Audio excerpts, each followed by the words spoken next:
वाहिगुरु जी का खालसा वाहिगुरु जी की फतेह।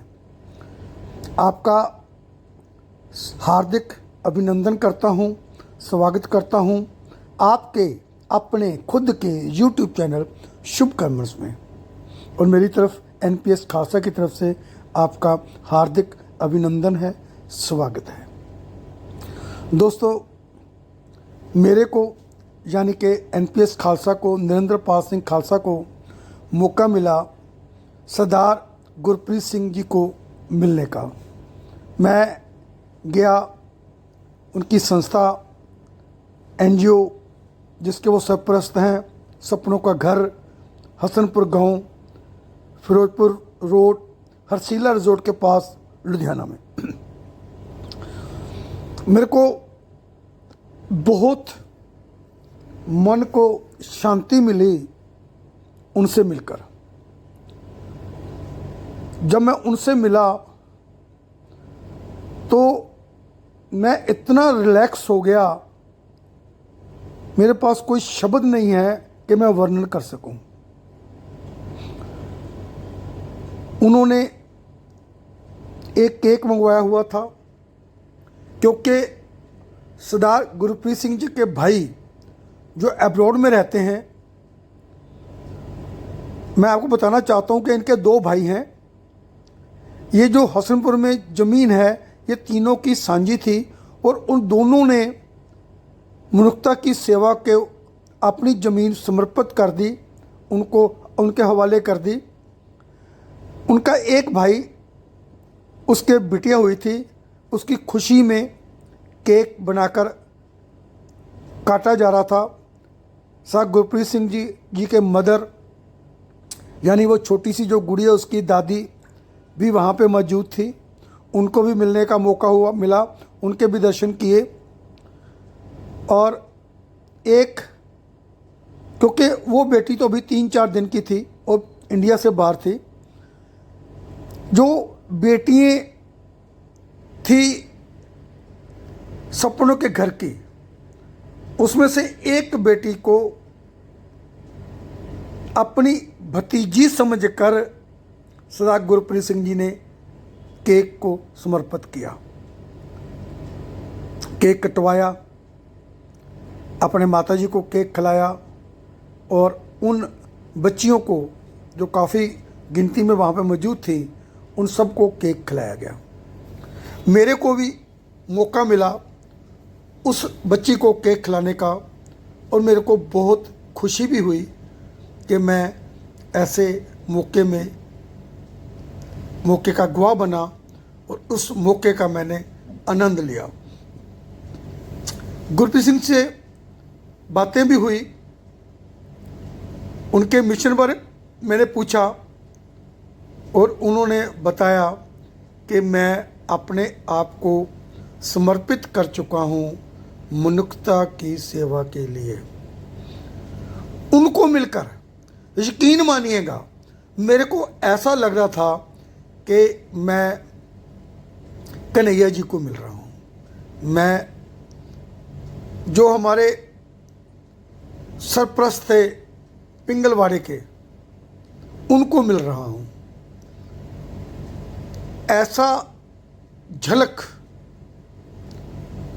मैंने देखने को मेरे को मिली, और उनके चेहरे पे, आंखों में इतना नूर था, इतना तेज था कि मैं आपको बता नहीं सकता। और इतने वो बिजी थे, 700 लोगों का परिवार, और कम से कम 100 लोग ऊपर भी होगा जो सेवा करते हैं या एम्प्लॉइज़ हैं। उनको संभालना ये कोई आसान काम नहीं होता। हम लोग अपने 4-5 लोगों का घर परिवार जो होता है, मेंबरों का, हम वो भी मुश्किल से संभाल पाते हैं। इतनी बड़ी जिम्मेवारी सरदार गुरप्रीत सिंह जी लेकर बैठे हुए हैं। तो उन्होंने एक गाइड भेजा हमारे साथ, जो वहाँ पे लोग रह रहे हैं, उनको मिलाने के लिए। तो सबसे पहले तो मैं शुक्ला जी को मिला। शुक्ला जी, मैं आपको बता देना चाहता हूँ, शुक्ला जी वो पर्सनालिटी हैं जो जब गुरप्रीत सिंह जी ढाबा बनाया था ना दुराहे में, जीटी रोड के ऊपर, वो सड़क पे रिड़ते रिड़ते इनके पास आए थे, बहुत माड़ी अवस्था में थे। इन्होंने उनको पहले चाय पिलाई, पानी पिलाया, चाय पिलाई, खाना खिलाया, फिर उनको नहलाया धुलाया और एक अच्छे कपड़े मार्केट से खरीद कर उनको पहनाए। उनका रंग रूप बदल गया।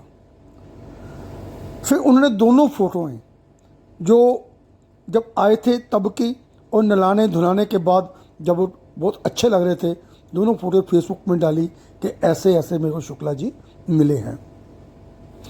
फेसबुक पर उन्होंने डाली, लोगों ने बहुत पसंद किया और कुछ लोगों ने उनको बताना शुरू कर दिया कि ऐसा बंदा यहाँ भी है, वहाँ भी है, ऐसा है, वैसा है। तो पहले पहले गुरप्रीत जी वहाँ पे जाते थे, उनके पास कोई 1000, 2000, 5000 की मदद करके आ जाते थे। लेकिन धीरे धीरे उन्होंने वहाँ पे 8-10 लोगों को, ऐसे लोगों को इकट्ठा कर लिया। लेकिन जो मालिक था ढाबे का, मालिक मतलब जगह का मालिक, उसने एतराज़ किया और उससे जगह वो खाली करवा ली। तो ऐसे शुक्ला जी से इनका ये सारा जो सोच है, समाज है बनाना इन्होंने शुरू किया। और फिर ये हसनपुर गांव में तीनों भाई की जगह पड़ी थी, वहाँ पर टेंट लगाकर इन्होंने ये काम करना शुरू किया और धीरे धीरे लोगों को पता चलता गया और ये बहुत बड़ा इंफ्रास्ट्रक्चर अब बन चुका है। मैं अपनी आंखों से देख कर आया। वहाँ मैं शुक्ला जी को मिला, मेरे को बहुत अच्छा लगा। वो अभी अच्छी तरह से चल फिर तो नहीं सकते, एक बंदा उनको पकड़ कर लाया था हमारे पास और फिर पकड़ कर ही वहाँ छोड़ कर आया। थोड़ा बहुत तो सकते थे लेकिन सहारे के साथ।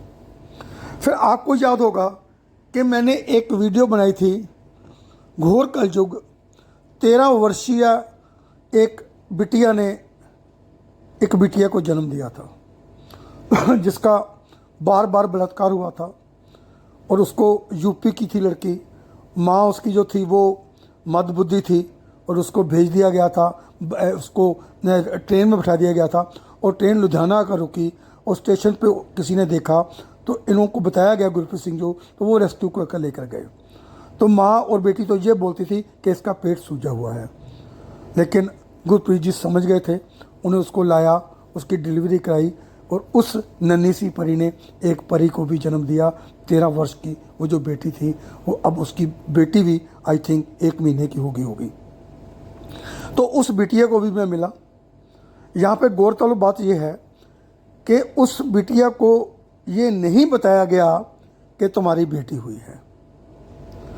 वो बेटी की जो परवरिश है और माएँ कर रही हैं, उसको नहीं बताया गया क्योंकि वो अभी उसकी बाल अवस्था है, उसका बचपन है। तो उसके चेहरे पे जो मैं इनोसेंस देख रहा था, तो कहीं ना कहीं मैं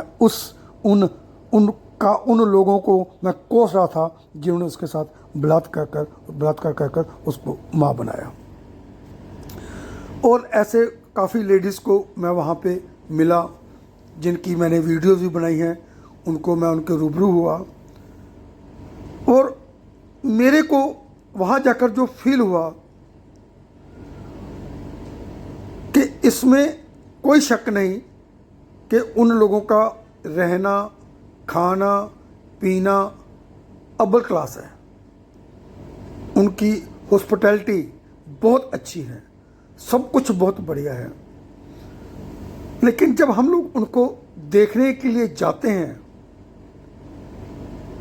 हम उनको तरस की निगाह से देखते हैं, वो भी हमारी तरफ ऐसे देखते हैं जैसे कि वो तरस के पात्र हों।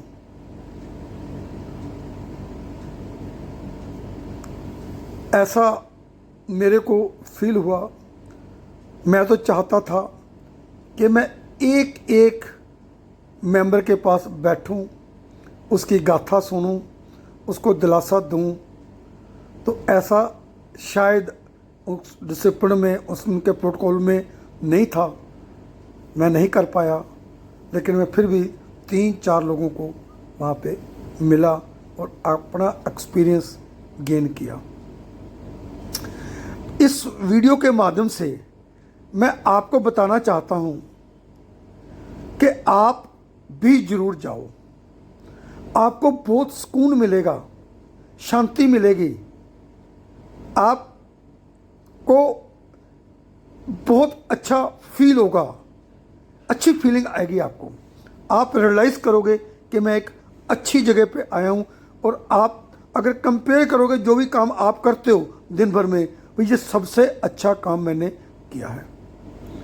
मैं तो यहाँ तक बोलूँगा कि गुरुद्वारा मंदिर से भी ज़्यादा अच्छा काम है वहाँ जाकर उनकी बातों को सुनना, क्योंकि भगवान सब में बसता है। कण कण में भगवान वाहिगुरु खुदा रब मौजूद है, बस हमने ढूंढना है। उनकी दो पल की उनको खुशी देकर, उनके चेहरे पे मुस्कुराहट लाकर जो शांति उनको मिलेगी और हमारे को मिलेगी, ये तो बात आप जब करोगे प्रैक्टिकली तभी आपको पता चलेगा। मेरा एक्सपीरियंस बहुत अच्छा रहा, वहाँ स्टाफ भी बहुत अच्छा है। मैं कोशिश करूँगा कि महीने में 1-2 बार मैं वहाँ पे ज़रूर जाऊँ, संगत के वहाँ पे दर्शन करूँ। वहाँ पे गुरुद्वारा साहब भी देखा मैंने, अस्पताल भी देखा, वहाँ पे मैंने मरीज भी देखे, लेकिन अस्पताल के अंदर जाना अलाउ नहीं था। मैंने उनको प्रोटोकॉल को उनको नहीं तोड़ा, उन्होंने जैसे बोला मैंने वैसे ही किया, क्योंकि डिसिप्लिन से ही सारे काम होते हैं। जो उन्होंने डिसिप्लिन बना रखा है उस डिसिप्लिन को तोड़ना हमारा काम नहीं है। मैं आपको ही बोलूँगा, आप भी जब जाओगे आपको जो गाइड मिलेगा, जो आपको गाइड बताएगा, जो जो आपको इंस्ट्रक्शन देगा, आपने उन इंस्ट्रक्शन का पालन करना है। ज़्यादा वो लोगों से बात नहीं करने देते, क्योंकि कुछ लोग अग्रेसिव हो जाते हैं, क्योंकि ऐसे लोग आप जानते हो कि मदबुद्धि लोग जहाँ पे हैं तो आपकी पर्सनैलिटी को एंगेज्ड वो कुछ ना कुछ बोल सकते हैं, तो शायद आपको फिर अच्छा नहीं लगेगा, इसलिए वो ज़्यादा बातचीत भी नहीं करने देते। लेकिन आप वहाँ पे जाकर देख सकते हो, उनको देखने से ही आपको शांति मिलेगी। वीडियो अच्छा लगा होना तो आप इसे लाइक करो, शेयर करो और कमेंट बॉक्स में जाकर लिखो, अपने व्यूज़ दो, सपनों के घर के बारे विचार अपने विचार दो, सरदार गुरप्रीत सिंह के बारे अपने विचार दो, जो लोग वहाँ पे रह रहे हैं उनके बारे 2 शब्द लिखो। और शेयर करने में कोई मूल्य नहीं लगता, सब्सक्राइब करने में भी कोई पैसा नहीं लगता। जितना ज़्यादा सब्सक्राइब होगा चैनल, जितने ज़्यादा आपके पास जितने भी ग्रुप हैं, आपने करना क्या है, लिंक को कॉपी करना है और सारे ग्रुप में पेस्ट कर देना। ये कौन सा बड़ा काम है, पता नहीं कौन सी वीडियो कौन देख लेगा, उसको अपने कोई जो उसके खास बंदे की वहाँ पे पहचान हो जाएगी और वो जाकर उसको लेकर आ जाएगा, तो उसका वो रिश्तेदार गुम हुआ होगा और उसको मिल जाएगा। आप